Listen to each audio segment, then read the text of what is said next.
I mean, it's biblical, isn't it? It's biblical. I mean, we look like a prophet.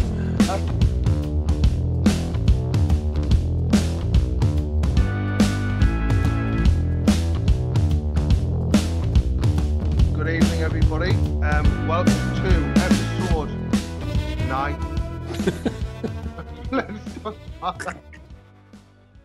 Yeah, told we were professional, Rory. Joining us this evening, we have Rory Bremner. Thank you for coming on. Pleasure. Thank you for having me. I've got 3 days spare. These 2-day test matches. You've got to do something to fill the time. Well, what did you think of it? Wow. No. Can we leave this for a little bit later on? Because this could take up a decent part. Do you realise this is the first podcast that could last longer than a test match? They sometimes do. You know what I think we should do? I think we should do it the other way around. I think we should move to 5-day podcasts. That's what we should do. You know, forget the cricket. Just have 5-day podcasts. That's all we do. You know, get 11 people on each side. No, but I mean, I've heard of 4-day tests, but 2 days is pretty impressive. I couldn't quite work out whether it was Ahmedabad or Englandabad. But it's probably a combination of both. But then, you know, I mean, let's put it this way. Look, if India can't bat against Joe Root, if Joe Root's taking a fifer against India in India, there's something wrong with pitch. Yeah. Don't you think? There was a massive amount wrong with the pitch. Lovely stadium, though. I think it's a great stadium. It's just a shame they ran out of money when it came to the bit in the middle. But who designed a cricket? They ran out of water. That's what they ran out of. Who designs a cricket stadium with 50,000 red seats around the outside? Well, obviously, a Liverpool supporter. People who only expect to be playing one white ball cricket. Well, there you go. I mean, it was a very exciting 2 days, it has to be said, but it wasn't sort of, you know, for the purists, my dear old things, you know, if one does like to have tests, and preferably timeless tests, it was rather, it left something wanting, was what one should say. But, you know, what can you do? Did they kind of, I mean, first of all, I mean, England must have been sort of suckered into picking the side that they did. It's a bit like the government, you know, they picked a side for Brexit and then a pandemic happened, you know? So you turn up with a completely wrong skill set for what you're facing. And I don't know, I'm doing a lot of impressions in the first 5 minutes to compensate for the fact that I was slightly late to arrive at this thing. But I mean, if you pick a side for Brexit and a pandemic happens, you find yourself in a similar situation to England picking a side for a green top in English conditions, only to find that you're on a rather disintegrating runway in Ahmedabad. I'm not a great observer of politics, but didn't they pick a poor side for Brexit as well? Spot on. Absolutely did. And then they had to pick a side. They could only pick from the Brexit side. That they took a decision. But anyway, Brexit. Sounds like the England selectors during the 70s and 80s. Oh dear! But so I mean, how did they get it so wrong? Did they just misjudge the wicket completely? And if you go onto a wicket before a test match starts and you blow on the surface and dust rises, I think you pick more than one frontline spinner. Even if it was a decent pitch in India, you're still picking 2 spinners regardless. Yeah. You can't have misread. I'm sorry, you can't have misread the pitch as badly as they did. No way. We all know perfect side is 3 seamers, 2 spinners, and hopefully you have an all-rounder in there that does one of them very well. But you can't really go into a test match in any part of the subcontinent with 1 spinner. It just doesn't make sense. Yeah, true enough. Rory, are you? I know you're a purist. So we've met before. We have. You would. My guess is you would rather prefer a long, drawn-out, tight, interesting, fascinating 5 days than a wham, bam, thank you, anything could happen 2 days. Well, that's what the IPL's for, isn't it? I mean, wham bam, anything can happen one day thing, and it, as it did, and it was hugely exciting.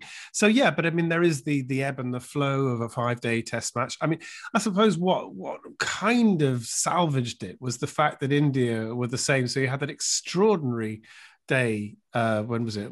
Anyway, the second day of the Test match when India went the same way, and suddenly. Yeah, well, quite right.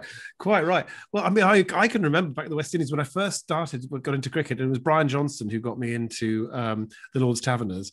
And, remember Jonners and, Bremner's, come on.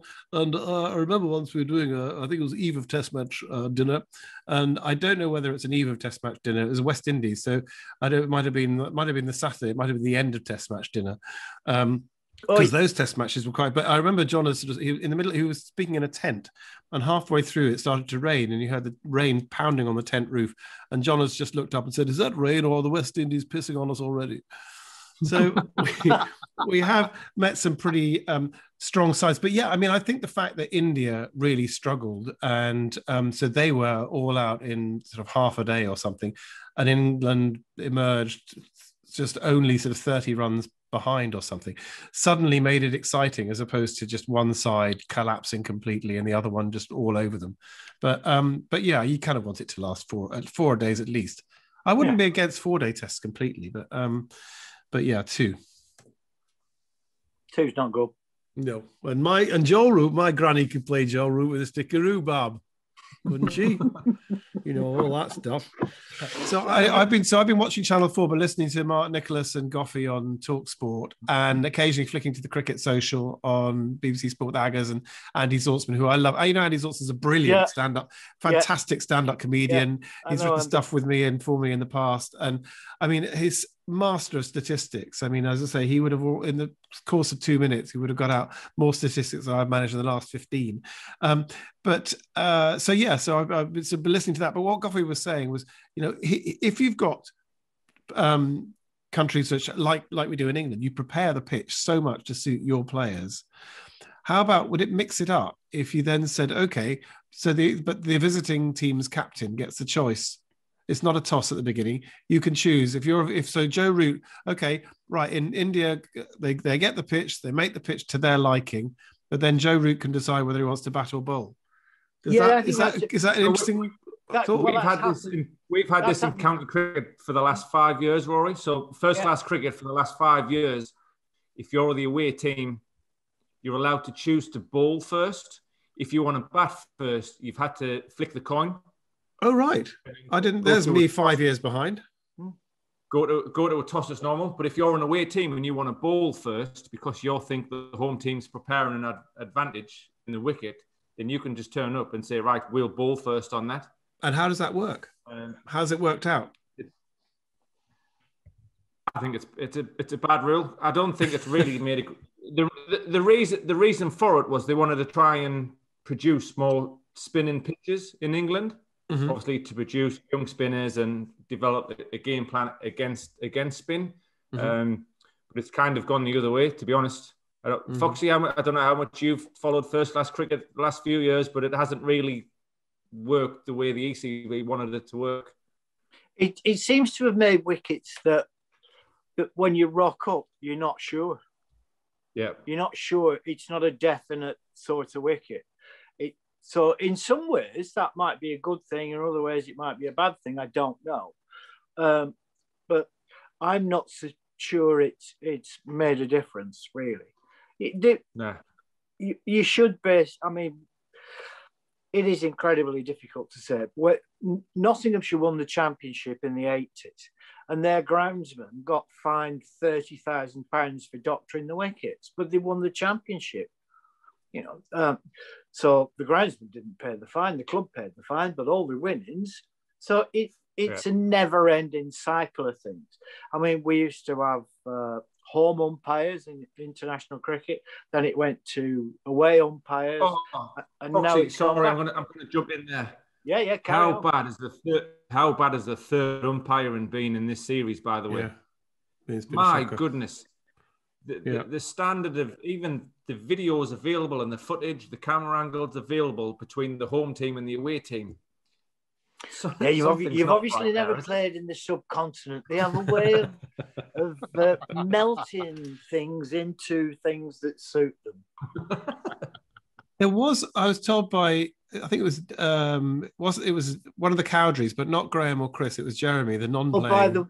By the way, Graham actually lived with me for about 3 weeks, 2 months before he died. Oh, we should talk about. He honestly was the funniest man I've ever known. Lovely, And lovely. we'll come back to that absolutely in just one second. Jeremy told me, I think about one of the third umpires who reviewed it and gave it not out, and he flicked the switch and he saw the batsman walking back. And he just pressed the wrong button.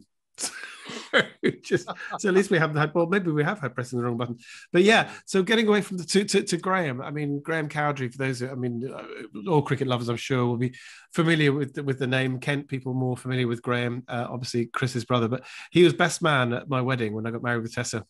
I didn't realise he was best man. Oh, he was so funny because when we got to the church, and I'm standing at the very front of the church with Graham, and obviously waiting for Tessa the bride to arrive. And Graham, he just turned to me, he said, "Big moment, Raw. They're going behind at Lingfield."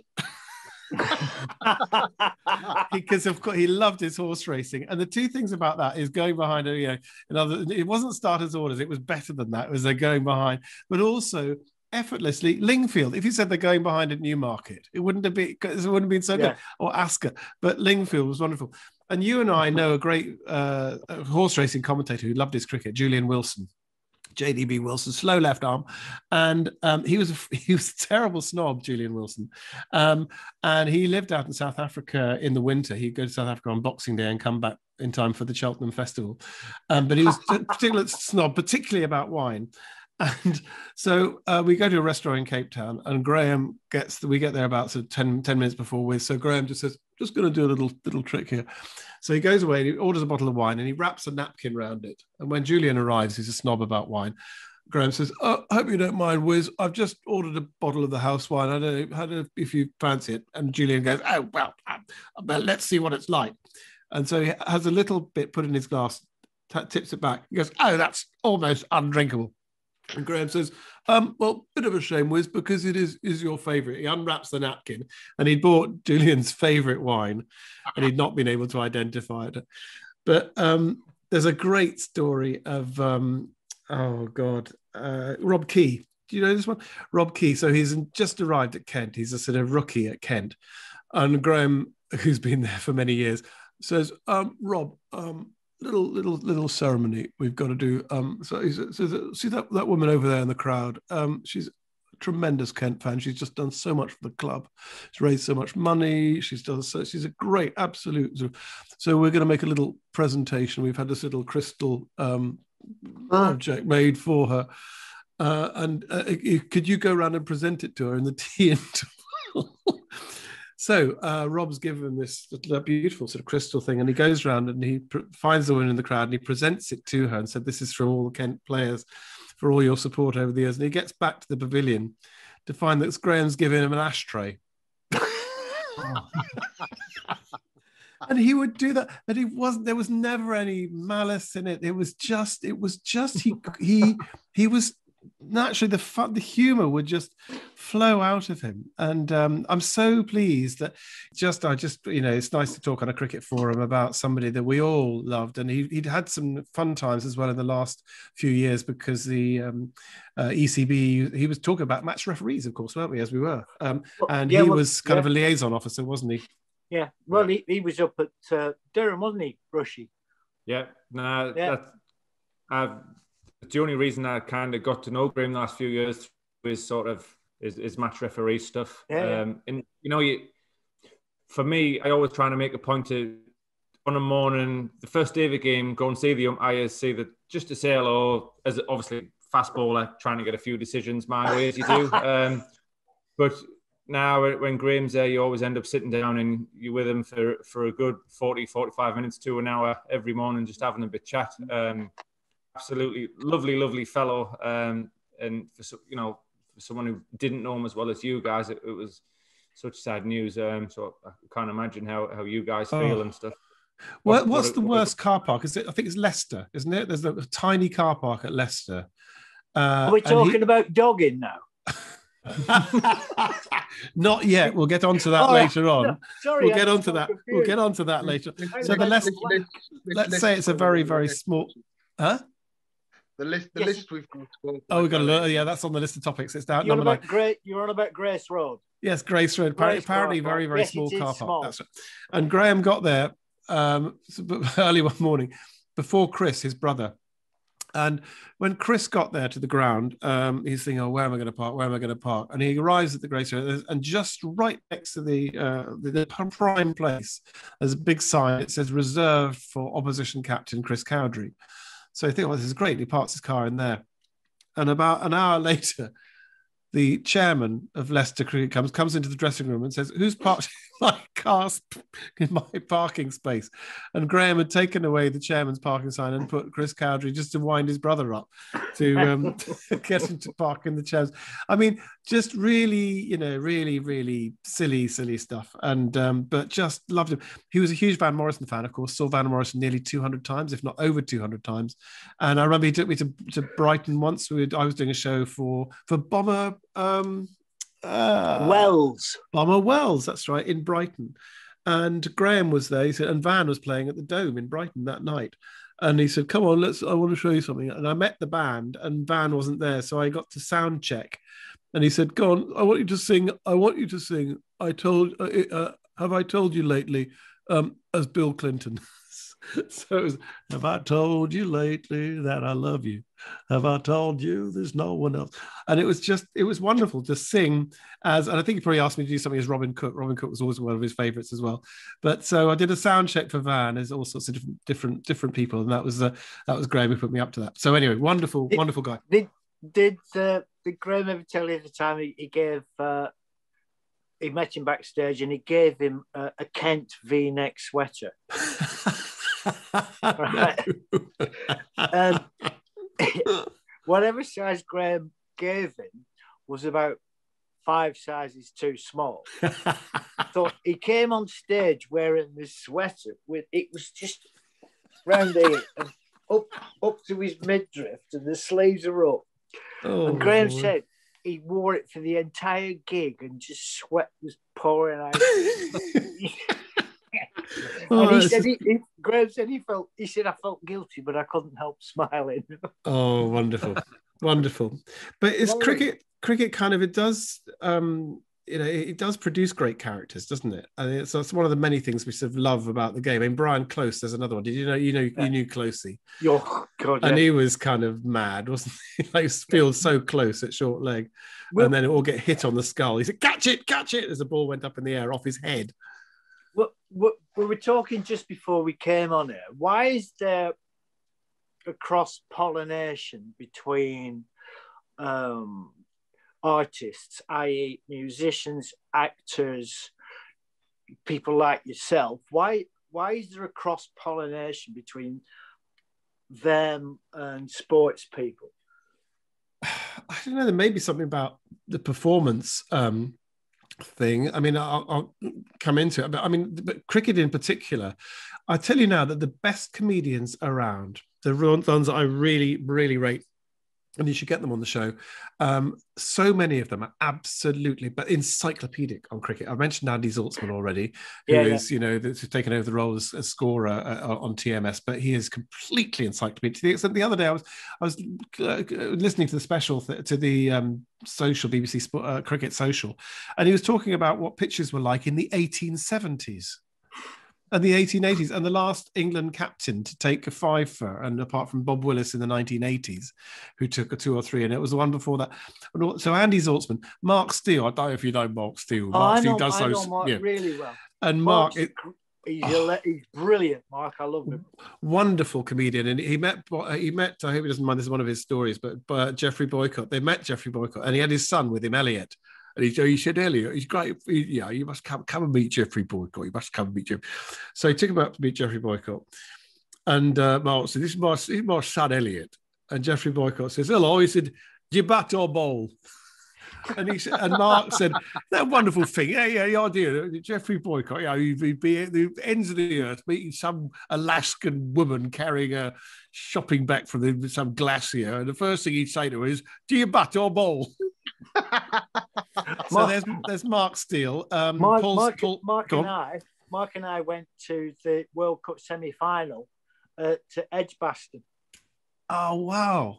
Yeah, it was a fantastic day. Sorry, I've interrupted. You've not. Paul Sinar, who people will know as the Cinnamon on, The Chase. Yeah. Miles Jupp, who he's one of the funniest guys. He had the news quiz going, and he did Balamory, of course, before that. I'm sorry, I haven't a clue with him for many times, along with Tim Brooke-Taylor, who was another great cricket fan. Tim Brooke-Taylor, who sadly died this time last year. He was one of the first sort of comedians, as it were, to die of coronavirus. Yeah, with one of the Chuckle Brothers did, and of course Eddie Large. But Miles, so Miles and I, we did that. But also, I think Miles actually, he got onto a foreign tour, didn't he? Got on a tour of India, pretending he posed as a journalist, and he got away with it for the entire tour and wrote a book about it. I think that's what we're going to do in Australia. Oh, you should. So Chris Addison, but write these names down if you're listening to the podcast. Mark Steele, Andy Zaltzman, Paul Sinar, Miles Jupp. But Chris Addison is another one. Chris Addison's absolutely crazy about cricket. Stephen Fry, we know about. But coincidentally, all of those are mad about cricket, and all of those are really, really funny comedians. They really are. So what is it? I wonder what attracts us to it. Is it that thing about, like, I don't know why cricket in particular? Why is Mark so crazy? Who loves all sport? But I kind of think if I ever meet somebody who says, "Oh, I can't stand sport," I honestly don't know what to say at that point, because I think there's just that's the one thing I never like to judge people, and I also particularly if people sort of lead with, if they lead with their religion, or maybe they lead with their football team, or they lead with their sexuality or something else, and say, almost the first thing they say, well, as an Arsenal fan, or as a Catholic, or as a Muslim, or as a Jew, I think, no, let me get to know you first. Let me tell you I want to know about your sense of humor. I want to know about your character. I want to know about your your vulnerabilities. I want to let's get on with each other before I find out that actually you're an Arsenal fan or something like that. But because that actually doesn't matter, does it? No. I don't care if you're an Arsenal fan, or whether you like cricket or whether you don't. Yes. Yeah. But if you find a common interest, but it's just that when I was saying to the guys just before your bus arrived, that I met Andrew Ridgely at a wedding. Mm-hmm. And I was just standing at the bar. He didn't know who I was. I obviously knew who he was. We just got talking about beer because we were in Yorkshire, we were drinking bitter. And he was, I wouldn't say he was offish, but he was succinct, curt, didn't embellish anything. And then he just said, so what do you how come you're here? Are you a friend of the bride or the groom? I said, so I then explained. He said, oh, did you play cricket? I said yeah. Sorry, I introduced myself as Graham. I'm Graham Fowler. He said, you played quite a bit of cricket. I said, yeah, well, I used to play for England. And at that instant, his attitude changed. Now, I don't think it was a case of arrogance or of recognition. I think what he understood immediately was, I was used to performing. I was used to press. I was used to being in front of crowds. I obviously had honed something to a certain level. Yes. So we shared common things. Mm-hmm. I think that is instinctive, isn't it? It's instinctive. Yeah, and Sarah, my wife, says that you're in the club. Right. Yeah. The first time you and I met, Rory, once we introduced ourselves to each other, there were a lot of things we didn't need to say. Yes. What's it like playing in front of 30,000 people? Yeah. Well, I don't know. I play at Lancashire. There's just, but there are a lot of things you don't need to say because they're understood. Yeah. Mm-hmm. So maybe that's it. I don't know. So, I mean, Rory, I was very... sorry, can I just try and get a little bit... It is your podcast. on topic, before we this could go on for hours just listening to you two. You're obviously a massive cricket man. How did cricket start for you? Were you brought into it as a young child? Were your family into cricket and you went along and watched? Or how did you get into it in the first place, and what kind of caught your eye and interest of it? Well, funny, not no, really. I was born in Edinburgh, and of course, so you wouldn't think that would be necessarily. You wouldn't think, oh, Edinburgh, yep, cricket. But I was at sort of prep school, and so I was sort of leg break bowler, and I remember sort of the first time batting for the school first 11, aged about whatever it was, 8 or 9, and I can remember, of course, distinctly now 7. I was age 7. No. Was it? No, it must be. So no, I wasn't age 7. I was age 9 or 10, and or a little bit older. And I got 7. I'll just start the story again. Can you can edit this, can't you? And I've now knocked over the microphone. This is going down so well. Right. Okay. This is fab. Okay, so I'll make this interesting somehow. When you went to university, did you study maths? Oh God. Oh, hopefully. Yeah. Anyway, so yeah, I was born in Edinburgh, which you wouldn't naturally associate with a sort of cricket background. But I was at prep school. By the time I got to the first 11, so I'd have been about 11 or 12. And the first time I played, and I remember I got to 7, I was really excited, and they put a spinner on. And I had this rush of blood to the head, charged down the wicket. It was stumped and felt completely stupid. But I now recognise that was a little bit of what I now know to be ADHD in me, which is the sort of the rush of blood to the head, the irrepressibility, the impetuousness or whatever. And it's only in later life, and I've seen sort of a relative of mine who has the same sort of ADHD, and I recognize a lot of things in them. I thought, yeah, I know what that's that. I can recognize that irrepressibility or impetuousness. And I think that was an early example of it. You'll have met a few of them in your time. I mean, Paul Nixon, I think, is one of them. Derek Randall, I'll bet, was another one, because he was just such a jack in the box. Derek Randall, my first, go on. But there is a certain amount of ADHD that works for you. Yeah, absolutely. Obsessive compulsive. I made sure all my kit was fine. I knew where it was. I knew I had spare studs, spare this, spare that. If anybody wanted scissors, they came to me. If anybody wanted some elastoplast, they came to me. So that can work for you. It's only when it starts to dictate to you that it becomes harmful. So there are a lot of these traits, and I'm sure your ADHD also made you listen incredibly, so that you were then able to try and copy, try and replicate. If it's something that interests you, if it's something that really interests you or engages your attention, then you're absolutely... Exactly.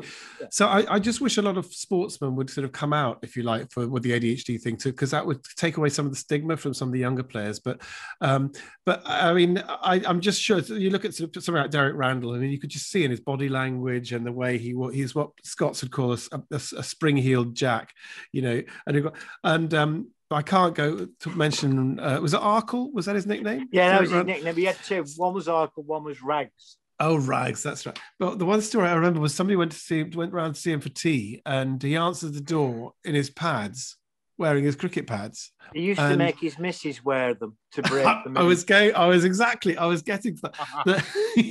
So yeah, he answers the door, and they go in, sit down, have a cup of tea, and his wife brings in the tea, also wearing pads. You think this is just such a funny story. As true as I sit here on the Ashes Tour 82-83.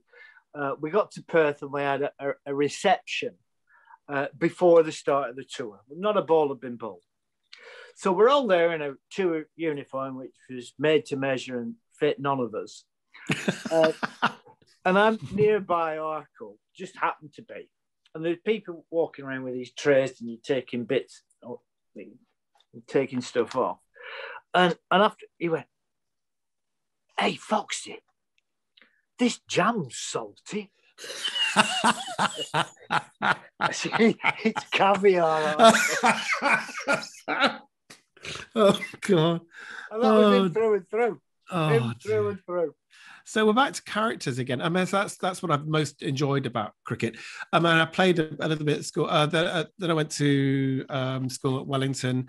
Two players that you'll remember, Foxy, county players. There was Hugh Wilson, who played for Surrey, tall, fast bowler, and played a few seasons there. And Rob Dyer, who was a batsman, played at Warwickshire. And Robert Hillary Indigo Benbow Dyer. Perfect. Well done. And here's the thing. So he was at Wellington, as I was, and he and Hugh Wilson put a stand of about 300 together for the first wicket. On they went, played county cricket. Rob Dyer comes back and is a senior master or deputy headmaster at Wellington, and ends up, as he is now, at Ampleforth, which is where Graham Cowdrey's son was. So there's great. So that was my cricket at school. And then I kind of was this cricket fan for a long time.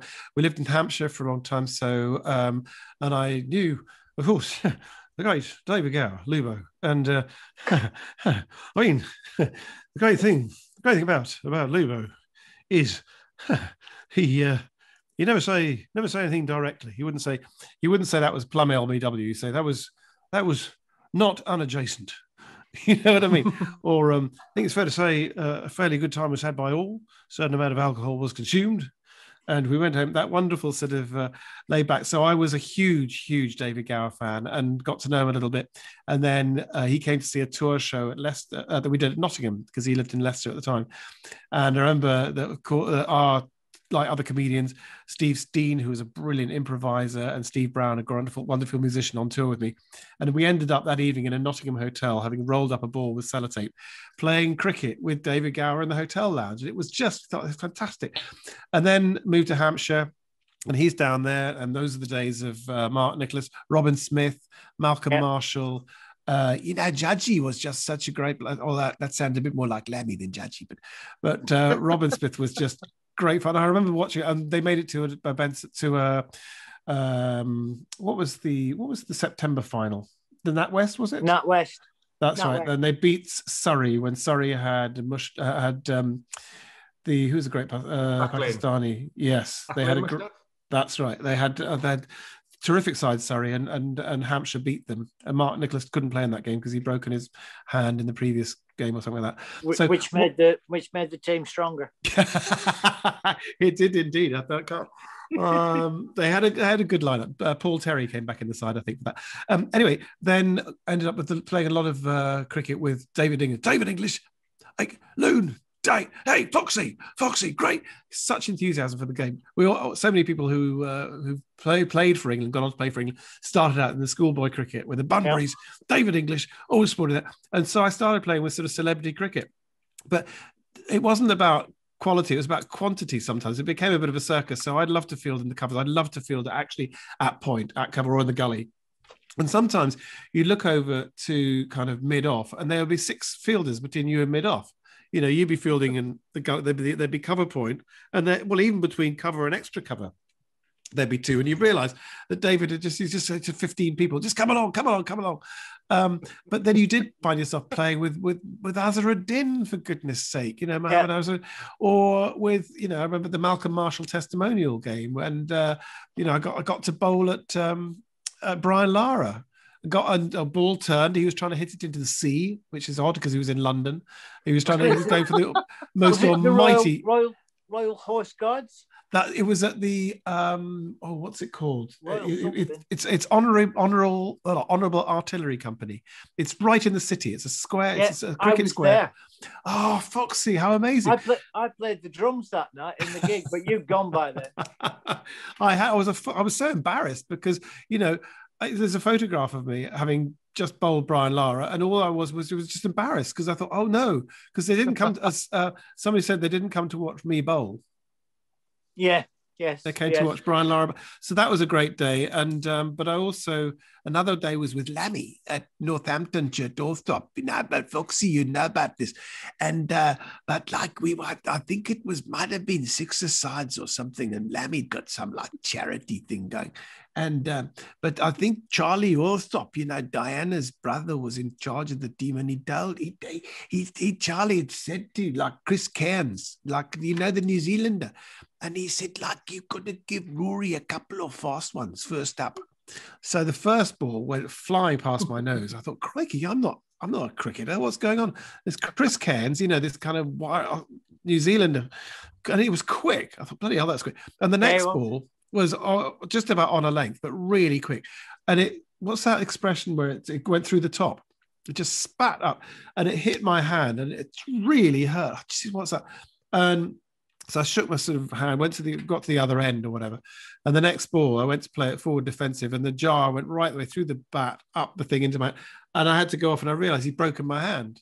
So he broke my knuckle. So those are my two kind of, bowling against Brian Lara and getting my hand broken by Chris Cairns they were great fun. It's Rory, it's funny. It's actually funny you mentioned Chris Cairns, because apparently years ago at the Riverside, England were playing New Zealand, and I was 2 sheets to the wind one afternoon. And by all, I can't remember it. I can't remember a thing about this. Chris Cairns apparently was there, and I bumped into him. I apparently had him in a headlock. He's that kind of bloke. But in some sort of way, I guess that might have been retribution for him breaking your hand. Definitely, I'd like to think so. But I think he was. I can't remember a thing about it. But you do realise that Johnny was 2 sheets to the wind because he can't count to 3. That's fantastic. But it was living the dream. I mean, this was the 90s probably, and but just going and knowing that you were going to play in these testimonial games that players had. I mean, do the benefits still happen as they used to? Has that changed? Not like they used to. The 80s, 70s, late 70s, 80s was a lot freer time. Players are far more timetabled now.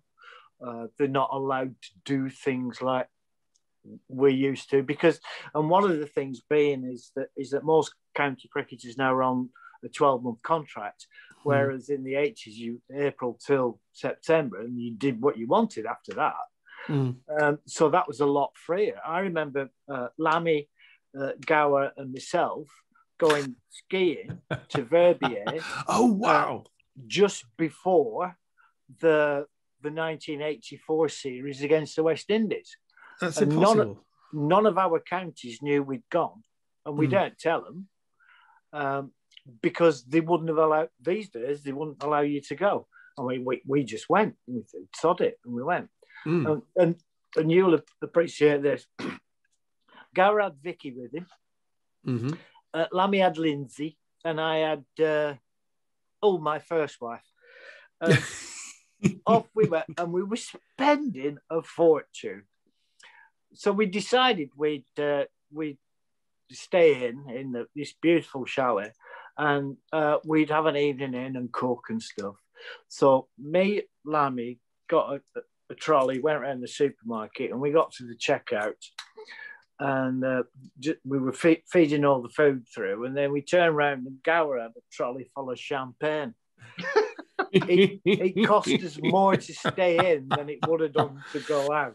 Oh, but they're great. Again, characters. Lammy, he got me out to South Africa, and that changed my life because it was. I went out to. It was a benefit for Lammy. It was the first time I did Mandela, and it was a white South African audience, and I think it was the first time I did Mandela. I said, "Can I just say how wonderful it is to see so many black people in the audience tonight?" And these white South Africans did not know what to do.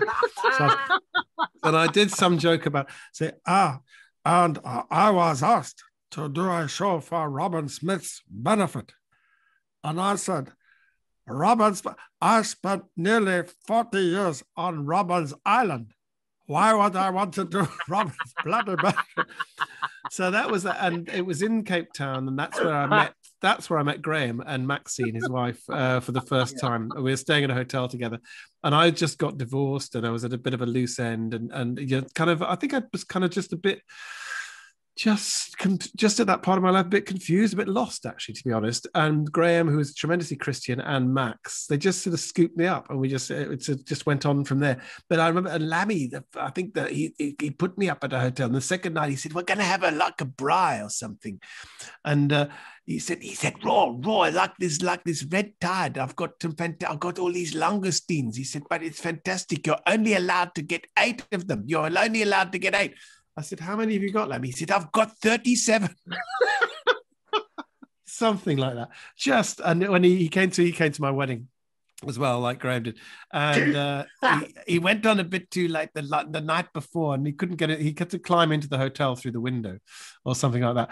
But anyway, maybe these like best man stories. You had to be there. But I suppose what we talk about, we had that list of topics. But it's just I've been really lucky to sort of play with some of my heroes, to meet with some of my heroes, and as Foxy was saying, to kind of you just have that instinctive recognition that you're both performers, and you think you guys enjoy comedy and you enjoy good company and sense of humor, and we love cricket, so that's a kind of natural thing. So I've been really lucky with all that.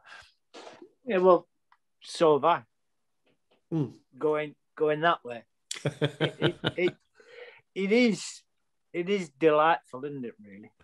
Wow. And I do feel sorry for a lot of present day cricketers in the fact that they don't have the social freedom that we had to make these contacts, to make friends. I used to drink with the opposition every night, and if push came to shove, I could still ring people up from around the counties and say, "Look, can I come and stay?" Obviously not during COVID. So you make these connections, and we get to know each other. One of my best mates is Matt Maynard. Yep. It's just like that. But modern restrictions are a little bit sad for that. But I suppose that they reap benefits in other ways. The most I ever earned in a season was 26 grand. These days you can earn $1 million. But something's missing. I'm happy to have played in the year I played it. Oh, I remember actually when you sort of talk about Matt Maynard, that reminds me, because he was on that West Indies tour. I can't be mid-80s. No, it would have been maybe 1988 or 90, around about that time. And they were playing a one-day game in St Vincent. And I was just on a sort of holiday, and I left the holiday there, jumped and took a little flight to St Vincent, and England lost really badly. It was one of those really sort of it was Arnos Vale, was Arnos Vale the tube station? It was Arnos Vale, is the name of the cricket ground in St Vincent, in the Grenadines. Never been. But that night I remember, and I had to share a room with Robin Smith, but we couldn't, because Matthew was sharing a room with Robin Smith, and so I had to find another room. And Jack Russell, they said, you could go and stay with Jack Russell. So I got to sleep in Jack Russell's room, but you walk through the door and the smell of white spirit and turpentine and stuff hit you. And because of course he'd been painting all day, and he's got this painting that was drying on the thing. So the room, and I thought, God, you must wake up with a hangover with all this white spirit and turpentine and stuff like that he's got from doing his painting. So it's oil paint and whites, all that stuff. But as if that wasn't so bad, he'd put his wicket-keeping hat, the soft hat they used to wear, he'd hung it, he'd washed it, he'd hung it over the hotel light next to his bed, and the bulb had burnt a hole in the top. So he'd had to mend. So he was just. I wrote a sort of forward to one of his books. I said that Jack Russell's such a good name because he's clearly barking, and we had one last week. Oh, he was wonderful. And I remember I did a benefit night for him in Bristol, and we sat down and everyone else was eating roast beef and Yorkshire pudding and stuff, and Jack was having Weetabix and a banana. and it was, and he doesn't have a care in the world about this. I think the only thing he was worried about was whether to stand up or stand back for the loyal toast. Rory, talking about Jack Russell, we recorded with him last week, and we had a good chat. I need a wait. Won't get one in, Foxy. We might get a word in. We were talking about the test selection for the test just gone, and you've got to be careful what you eat when you're in India, that kind of stuff. You don't want a stomach bug. Mm-hmm. And obviously, one of Jack's stories was the only thing he had for dinner on an evening in India was steak. Yeah, what was it? What did he say, Johnny? It was something like 28, 29 days in a row. All he had dinner was steak. 29 days in a row. He had well done steak and chips. 29 days in a row. But India aren't cows sacred? So I mean, how you eat? It was buffalo. He found it. Oh my God! He didn't want to get a stomach bug. He didn't want to get poorly. So steak every night. It does remind me of Gavin Hastings, the Scottish rugby captain, who was touring with I think there was a famous Lions tour, and I think he might even have been captaining the Lions, and he was in a hotel in New Zealand and said, "Could I have some bacon for my breakfast?" And they said, "I'm really sorry, Mr. Hastings, there's no bacon." And apparently he said, "What are you talking about? A country where there's 22 million sheep and you've got no bacon?" But he's a kind of character. Every time, whenever I meet Gavin, he always says, "Oh, are you going to do me again?" He says, "I don't speak that slowly, do I? Do I really speak that slow?" But I did get into trouble with the Scottish rugby coach, whose name is, I used to think it was Fern Cotton. It was Vern Cotter. And he chose this side for the Scottish Rugby World Cup. It was 2015. It was the World Cup where Scotland nearly made it to the final. They had a very, very tense game with Australia where Craig Joubert made one of the worst decisions by a referee ever. But I had to do the eve of World Cup thing for the Scottish rugby team. So I thought, what can I say? So I said, okay. So I did Gavin saying, "It's a wonderful thing, Rugby World Cup, because you get players from all the way around the world. You get players from Australia, players from South Africa, and players from New Zealand, and players from America. And that's just in our team." And it was a good enough joke, perfectly good enough joke. But Vern Cotter wasn't having anything of it because he was obviously, it was meant a lot to him to keep the cohesion of the side together. And I mean, but we don't know. I mean, it's the same. But England, they've got the Vunipolas, Welsh. I mean, so many sides now have got expat players or players whose grandmother was English or Scottish or Irish or Welsh. And it just raises the standard, doesn't it? And with Scotland, we've got some fantastic. I think it's Van der Merwe, isn't it? Wonderful winger we've got at the moment. But Vern Cotter did not like the idea, and I thought it went okay. So I followed it up with. So I went to I was checking into the hotel, and I was checking in with the coach, and they said, the lady behind reception said, "Would you like a newspaper in the morning? Would you like a Scotsman?" And he said, "No, could I have a New Zealander?" Oh, Foxy, is that a cat? Oh, the cat's that was the most terrifying thing first because I couldn't see the cat. All I could see was its tail, and I thought, has he got a snake? What the hell is that? Rory, do you know this is a house full of animals. We have 6 cats and a dog. Do you know the Zoom call where the cat cropped up? Have you seen that? Went viral. Yeah. Foxy's been doing that. The lawyer, the guy in court. How wonderful. Going back to the multinational teams, I think it was met with a certain amount of resistance when it started happening in cricket, as I'm sure it did in other sports. But when you think that Ted Dexter was born in Italy, Colin Cowdrey was born in India, the list goes on and on and on. And Andy Strauss was one of my students at Durham University. And I was talking to him when he was England captain, a very bright, astute, lovely bloke at Straussy. And I said, how do you feel about it? And he said, well, Foxy, we live by modern rules and regulations. We select the best from who is available. And I think that's perfectly right. If we look at Durham County, there are a lot of lads who aren't born in, never mind Durham, born in England or Wales but that's how life is. Yeah, I mean, look, it's a global market. Kevin Peterson, Trot. Yes, all those. Foxy's being distracted by his cat now. I've just been bitten by Charlie because he wants fabulous. Feeding. Guys, do you edit this as well? I hope so, because I feel like I've probably bored you in lots of stories. But there are more you wanted to know about. We'll edit the first 12 minutes. yeah. As soon as I say there's a way, that's it. We just go with it. Any topic I haven't covered?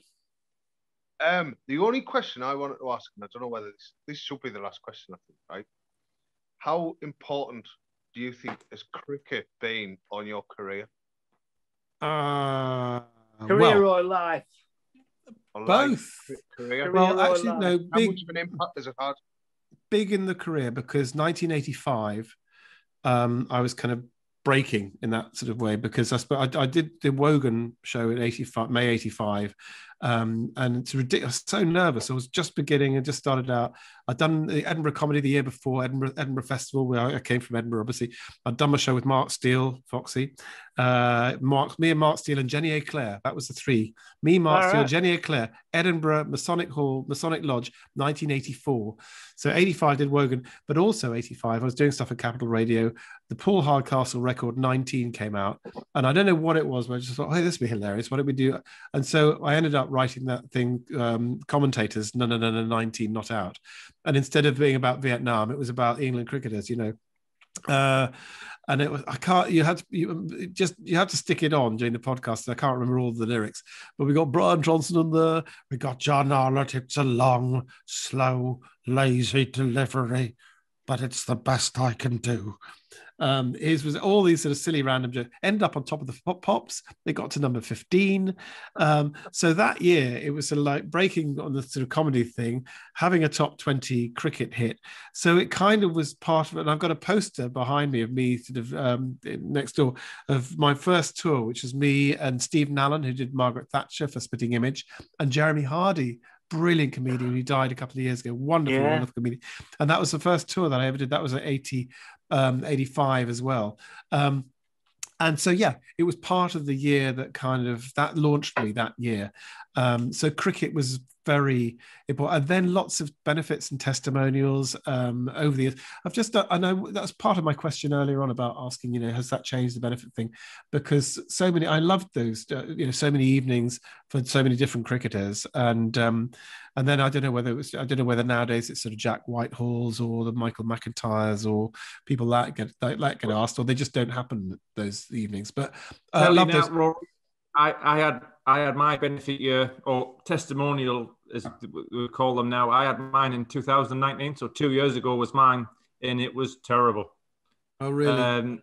Just so much hard work. It just, I don't know. I don't know if that's up here. Obviously, Durham are a little bit isolated out the way of everywhere. It might be different down in the capital, things like that. Well, Kippy Smith, I remember Kippy who did a really, really professional, full-on benefit drive it would have been, let me guess the year, it would have been mid-80s. Yeah. And he made 220,000 or something in the mid-80s. I mean, a phenomenal amount of money. Yeah. And I remember doing something for GAT, actually. And GAT made a lot of money on his and then went to South Africa the next year on the Rebel tour. And I remember we did a sketch about it. Willie Rushton, do you remember Willie Rushton? And yes. We wrote a sketch and we did a whole thing about it. It was, what's it? We did Oh What a Lovely War. We did it as Oh What a Lovely Tour. And Willie Rushton wrote one very funny verse. It was, why do people think I'm army? Make me wish I'd not be born. I studied apartheid. I captained the side. I made them watch a video of Zulu Dawn. And, anyway, I'd rather play in England, merry, merry England. And then what's it? It was all about Oh What a Lovely Tour. And then of course I find myself at a charity game. Then following summer, Mike Gatting comes out to bat, and I'm fielding at point or gully, and I just thought, oh, Mike Gatting, I know he's going to get on the back foot. He's going to smash one straight at my teeth. So I said, can you keep him off the back foot? And Gat just says, I can cut off the front foot as well. So that's always the thing about be very careful what you say. Somebody said be careful what you say on the way up because you might meet them on the way down. But that was it. But actually, he's done a lot with the Lord's Taverners since, and Lord's Taverners was good fun. We went out to Dubai with Goffey and Chris Tarrant, and that was the game. We came back and Bill Frindle died because he got Legionnaire's disease in Dubai. for God's sake, So so cricket, I miss it because I've got 2 daughters now, and they're not really into cricket. They're big into horses, and one of them, right as I speak, is in Italy doing show jump. She's 17, but they do sort of the tours in Southern Europe in sort of February, March. And, good luck to her. She's going to spend sort of 6 or 8 weeks down there. It's what she loves. It's what she's good at. Her mum was a sort of great horse rider. She was one of 3 daughters who just spend their time riding in the Scottish borders. So cricket, and I remember when they were first born, actually, funnily enough, Lila was this show jumper. And she was cesarean, and they said, "Oh, you can play a record if you like. What record would you like while the child's being born?" And so Tessa and I decided on "The First Cut is the Deepest." So Lila was born to Rod Stewart singing "The First Cut is the Deepest," and we were talking about names, and the obstetrician and I were talking. And I said, "Oh, Lara, I like the name Lara." And it wasn't to do with the cricketer, but as soon as Tessa knew that the gynecologist and I loved cricket, she said, "You're not having Lara. You're not having Lara. That's too much fun. I'm not having her named after a cricketer." So it became Lila. So even at that moment in my life, cricket was kind of tangentially involved. But yeah, but when she was born, I thought, there's that really tiny subliminal moment, but it's no longer true nowadays because women's cricket and women's football indeed has become so prominent and rightly so, and it's terrific. And but I thought, oh well, life's going to be different. I'm not going to be necessarily going to this isn't going to be a cricketer or a rugby player, but as I say, now that's very different. But she has gone on to be sporting in one way, but I miss cricket, and I do, but it does take up a lot of time. If it's asking a lot for your family to say, right, disappear about 9 o'clock on a Sunday morning and drive 2 hours to a ground at 11 o'clock and come back at 9 o'clock at night, that's the whole day gone. And the most depressing thing was if it rained. You should probably instigate celebrity T20. That's an idea, but the Bunburys are no so more. You can drive for 3 hours, play 5 balls and drive 3 hours back. Do you know what? We could almost do celebrity test matches, couldn't we? We'll neatly finish where we began and say, if we're going to make test matches 2 days, let's get the celebrities in and might stretch it to 3. My running between the wickets these days would certainly occupy 3 days. Right, Rory, last one. We can't let you go, right, without doing a quick impression of a good friend of our show, a very good friend of our Foxy. Bumble. Oh, Bumble. No, start the car. Hey, Foxy, did you and I open the innings? Was it that accent? It's Accrington, isn't it? You always used to say, great players play straight. The interesting thing about Bumble is we grew up 6 streets apart. In Accrington. And his accent is nowhere near the same as mine. He's caricatured his. No, it's all that great players. Hey, what's it? Start the tut. I if I wanted to, I could revert back to Accrington. Revert back to Accrington. Become diluted through the years, but his has become stronger, but not in an Accringtonian way. It's weird, really. Accents are weird things. It's all going off. Well, what's a wonderful thing? And let's start, with the cricket thing, but it's great. You start in Yorkshire, and it's all broad, it's all like that, and it's going like that. And then you get to Lancashire, and it's, a bit more nasal. I don't know what, it gets it's a little bit like Yorkshire, but a little bit more nasal and stuff. And then you get down to Accrington, and it broadens out again, and you get that, hey, why is it sounding like that? And then you go a little bit further west, and you get to Liverpool, and for some reason, it sounds different again, and I don't know what it is. And you get those Liverpudlians like John Bishop, and they take the T off, but they go, and John Bishop, who sounds a bit like a bloke who's had a stroke. So that's just on the M62. So, I mean, what other chances have you got? But, anyway, where would I be without accents? The worst advice I was ever given was a Royal Variety show. I'm really nervous, just about to go on stage, and somebody taps me on the shoulder and says, "Don't worry, Rory, you'll be fine. Just be yourself." Great advice for an impressionist. And on that note, Rory Bremner, thank you very, very, very, very much Not at all. Lovely to talk to you again, Rory. Oh, Foxy, just a joy and a pleasure. Lovely to see you. That is a magnificent. Is that coming off after lockdown, your beard, or is it staying? No, it's bollocks. I'm keeping it. Lots of love. Take care. Take care. Love you all. Bye.